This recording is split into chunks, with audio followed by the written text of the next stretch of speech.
This is Structural Clarity with Cindy Jeffrey. Every investigation begins with a question, not what went wrong at the moment of failure, but what was already in place that made failure possible. That's the structural clarity question. Let's begin. She puts it on the agenda again. Third week in a row, same item, same table, same people. The conversation is good. Everyone is engaged. Someone takes notes. Someone assigns action items. Next Tuesday, it's back on the agenda. You've been in this meeting. Maybe not this exact meeting, but you know this meeting. You know the moment. The agenda opens. You see that item again. And something inside you quietly deflates. Not because you've checked out, but because you've been here before. You already know how this ends. The conversation will be good. It's always good. The notes will be taken. The action items will be assigned. Real people, real deadlines. Next Tuesday, the item comes back. 12 people, 1 hour every Tuesday. And hold on to that. We'll come back to it. The accepted explanation feels reasonable. That's why it survives. Most people look at a recurring meeting and see a communication problem. People aren't aligned. Expectations aren't clear. Somewhere between the meeting and the work, something gets lost. So the story becomes simple. If we communicated better, the problem would go away. Clearer action items, better follow-up, more accountability. Surely, this time, the agenda item would finally close. At first, that explanation makes sense. It matches what we see. The item keeps coming back. So something in the chain must be breaking down. At least, that's how it looks. And organizations respond the way organizations usually respond. They add another follow-up process. They assign another owner. They improve the notes. They schedule another check-in. They build better dashboards. They tighten accountability. They're trying to fix the meeting. Because they believe the meeting is where the problem lives. I've seen teams work incredibly hard to improve meetings. Sometimes they succeed. The meetings become better organized, more focused, more disciplined. The conversation improves. The recurring item doesn't. That's the clue. The meeting improved. The outcome didn't. Something else is carrying the weight. If the accepted explanation were true, the fixes would work. Maybe not the first time. Maybe not every time. But eventually, they would work. Instead, something strange happens. The agenda is clearer. The notes improve and people follow up. Everyone works harder. The item still comes back. I've seen this happen more than once. The team walks out of the meeting feeling good. Everyone knows what needs to happen. Everyone agrees it matters. A week later, nothing has changed. That isn't what we expected. If communication were the problem, better communication should change the outcome. Sometimes it does, often it doesn't. That's the clue. The effort changed. The result didn't. When those two things separate, I stop looking at the people. I start looking at the system. Because systems can do something people can't. They can produce the same outcome over and over again, even when the people are different. Think about that. Different managers, different personalities, different organizations. The same pattern. That tells me the pattern isn't coming from the people. It's coming from somewhere deeper. I've seen this in government. I've seen it in healthcare. I've seen it in private companies. Different missions, different cultures, the same invisible behavior. That's the moment when the investigation changes. I'm no longer asking, why aren't these people following through? I'm asking, what is this system asking them to do? Those are two very different questions. Only one of them leads to the right answer. When I see a meeting like this, I don't start with the agenda. I start with a different question. Who can actually make the decision? Not who should, not who wants to, but who actually can. That's a different question. And it usually changes everything. Imagine the meeting ending. Everyone agrees. Everyone leaves knowing exactly what should happen. Now imagine that the one person who can authorize the decision was never in the room. Nothing is wrong with the meeting. The meeting did its job. It surfaced the issue. It clarified the options. It built agreement, but it could never finish the work because it never had the authority. Next Tuesday, the item comes back. Not because people forgot, not because they didn't care, not because communication failed. It's because the decision never had a path forward. I've seen organizations spend months trying to improve meetings, months of work, when the real problem lived somewhere else. The meeting wasn't broken. It was carrying work that belonged to the decision system. That's an important distinction. Meetings don't make decisions. People do. And people can only make the decisions they've actually been given. Once you see that, something interesting happens. The recurring meeting stops looking like the problem. It starts looking like evidence. Evidence that something underneath the meeting isn't working. Think about smoke. Most of us don't try to fix the smoke. We look for the fire. Recurring meetings work the same way. The meeting is often the smoke. The decision system is where the fire is. That's why improving the meeting can feel successful without changing the outcome. You're improving the smoke. And yet, the fire is still burning. And that's the moment the investigation changes again. We're no longer asking, how do we run better meetings? We're asking, what kind of decision system keeps sending the same problem back into the meeting? That's a very different investigation. It's also the one that finally leads somewhere. Let's follow the evidence. When an agenda item keeps coming back, there are a few possible explanations. Some work is genuinely difficult. That happens. Some decisions take time. A policy change may need review. A budget decision may need timing. A technology change may have real dependencies. If that's the issue, you should see progress. The item comes back, but it comes back differently. New information, narrower options, a clearer path, movement. That's not the pattern we're investigating. The pattern we're investigating is different.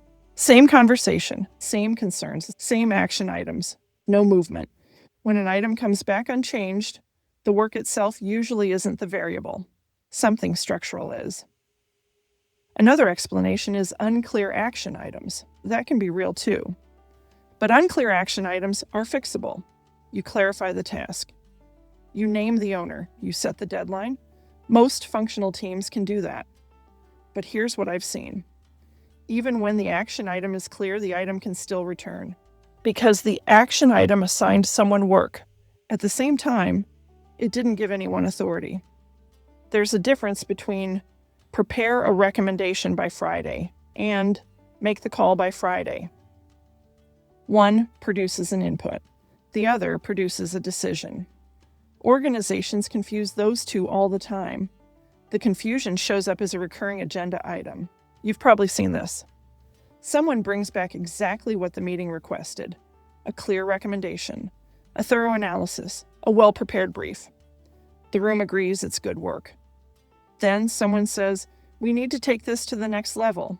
And there it is. The item goes back on the agenda. Not because the work was wrong. It's because the decision authority was never in that room. That's the turn. The people in the meeting can discuss the issue.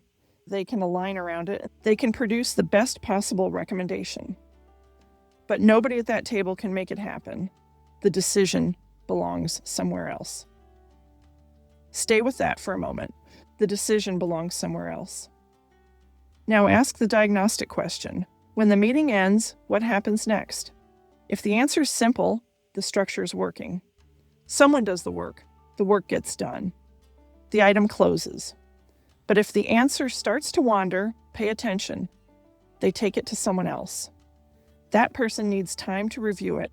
Then it goes to someone above them. That person hasn't been briefed. Someone else needs to weigh in. A third group needs to approve it. No one knows exactly who owns the final call. That's not follow-up. That's an improvised decision chain. And when the chain has to be improvised every cycle, the item comes back. Every time. Because the path between the meeting and the decision maker was never designed. If you've worked in organizations for any length of time, this probably feels familiar. The meeting where everyone leaves with a clear picture of what needs to happen, and nothing happens. The project update where the team reports the same status week after week. Not because they're stuck on the work, it's because the go-ahead hasn't arrived. The steering committee that discusses the same strategic question every quarter, without ever quite resolving it. This is not a failure of intelligence. It's not a failure of effort. The people in these meetings are often exceptionally capable. They know what needs to happen. They don't have the structural authority to make it happen. And the organization has never clearly named that gap, because the meeting absorbs it. The meeting becomes the place where unresolved decisions live. Now the structural picture becomes clearer.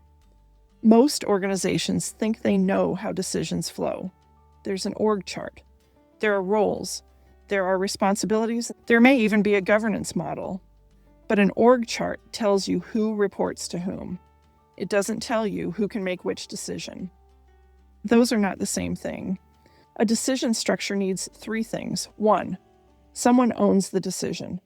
2, that person needs the information to make it. 3, the decision needs to get back to the people who need to act. When any one of those 3 things is missing, decisions don't get made. They get discussed, repeatedly, in whatever meeting is next on the calendar. Let me make this concrete. A program office I worked with had a weekly coordination meeting. 12 people, 1 hour every Tuesday. The same 3 operational issues appeared for 11 straight weeks.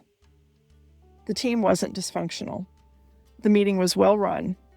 The action items were tracked. I asked who had authority to resolve those 3 issues. The answer was the same for all 3. Someone who wasn't in the room. One issue needed a policy decision from a director who attended the quarterly review. He didn't attend the weekly call. One needed a budget decision above the program level. One needed legal and contracting authority the team didn't have. 11 weeks, 12 people, 1 hour each. That is 132 person-hours circling 3 decisions. 3 decisions that were never going to be made in that room. The meeting wasn't the problem. The decision architecture was. Now we're asking the right question, not how do we run better meetings, but who actually owns these decisions? And have we built the structure that lets them make them? Now the investigation changes. Recurring meetings exist for a reason. Organizations need coordination. They need visibility. They need people to stay aligned across complex work. A recurring meeting can be a useful tool. When it's doing the job it was designed to do. But somewhere along the way, something shifts. The meeting takes on a second job. A job it was never designed to do. It becomes the place where unresolved decisions live. Let's name what's happening. At the definition layer, the organization treats the meeting as the unit of coordination. That part is fine. But slowly, almost without noticing, it starts treating the meeting as the unit of decision-making too. That's the first mistake. A meeting can move information. It can build alignment. It can surface problems. It's not a decision architecture. At the decision layer, no one has clear authority to close the item. Everyone assumes the right people are in the room. Everyone assumes consensus means decision. But consensus without authority is not a decision. It's an agreement to revisit the issue next Tuesday. At the execution layer, the path from decision to action was never built. Authority may exist somewhere in the organization, and yet the route to that authority may be unclear, and the route back to the team may be just as unclear. So the item sits in the meeting, waiting for something the meeting was never built to provide. This is what I call a decision void. The organization needs a decision, but no one clearly owns it, or the person who owns it is too far from the place where the need appears. The meeting becomes a holding space. Undecided things live there between decision cycles. It looks productive. The conversation is real. The documentation is real. The people are engaged. But the meeting is not producing the one thing the work needs, a decision, with an owner, and a path to action. That recurring agenda item is the load-bearing detail. It's not just annoying. It's not just inefficient, it's a structural signal. Every time it reappears, the organization is telling you something. We haven't built the decision structure this work requires. Once you see that, the outcome makes sense. The meeting keeps happening, not because people are failing to communicate, because the organization has substituted a meeting for the decision structure it never built. Once you learn to recognize this pattern, you'll start seeing it in places you never expected. The domain changes, the structure doesn't. In a hospital system, a patient safety committee meets every month. The same risk items appear again and again. The conversation is serious. The clinicians in the room care deeply. The documentation is thorough, but the items return. Because no one on the committee can change the underlying clinical protocol. That authority sits somewhere else. The committee can identify the risk, it can document the risk, it can recommend action. It cannot close the risk, so the risk lives in the meeting. Month after month, waiting for a decision path that was never built. And there's a human cost to that. There's a nurse on that committee. She's raised the same risk 4 months in a row. She believes in the work. She writes the report again, because that is what a person who cares about patients does. But something happens to a capable person. A capable person who keeps naming a real risk and watching it sit unresolved. It isn't just burnout from too much work. It's quieter than that. It is the slow erosion of believing that naming the problem will ever be enough. That's not a communication failure either. That's a structure asking good people to carry weight it was never built to hold. You can see the same structure elsewhere. In a state agency, a weekly coordination call reports the same field obstacle every week. The room has no authority to resolve it. The authority sits one level above the call. No escalation path was ever built. In a growing company, the leadership meeting becomes the decision body for everything. The company promoted managers, but it never gave them real decision authority. So every decision keeps climbing back to the same room. In a school district, a curriculum committee recommends the same program for months. The committee has no budget authority. The finance office has budget authority, but the finance office isn't in the room. No one built the bridge between recommendation and approval. Different domains, same structure. The meeting isn't the problem. The missing decision structure is. And it's more common than most organizations want to admit, because it's invisible until you know what to look for. The investigation doesn't end here. The next time you sit in a recurring meeting and the same agenda item appears again, wait. Don't start with communication. Start with authority. Who in this room can close this item? If the answer is clear, good. Now ask the next question. Does that person have what they need to decide? The right information, a defined process, a way to get the decision back to the people who need to act. If any of those pieces is missing, you may not have a communication problem. You may have a decision architecture problem. That same agenda item, third week in a row, is not evidence that the team failed to follow through. It's evidence of a structure that was never built. The meeting made it visible. The meeting didn't cause it. Remember her? Third week in a row, putting the same item back on the agenda. She's still in that meeting. Nothing about the room has changed. But she's not the same person walking in this time. Because now she knows what she's looking at. Not a team that can't follow through. No, it's a structure that was never built. A structure that was never built can be built. That's a different problem to sit with than the one she walked in believing. That's the structural clarity question. Not, how do we run better meetings? But, what decision structure would make this meeting unnecessary? You won't look at a recurring agenda item the same way again. The next time it appears, and it will appear, you'll know what you're looking at. Not a communication failure, a structural gap. And structural gaps can be named. They can be mapped. They can be fixed in ways that communication improvements never quite reach. If this investigation changed how you see it, go to structuralclarity.co. Maybe you're looking at a pattern. It doesn't quite make sense. That's exactly the work I do. The recurring meeting, the stalled decision, the capable team that can't quite close. Those are clues, and clues can be investigated. This has been Structural Clarity with Cindy Jeffrey.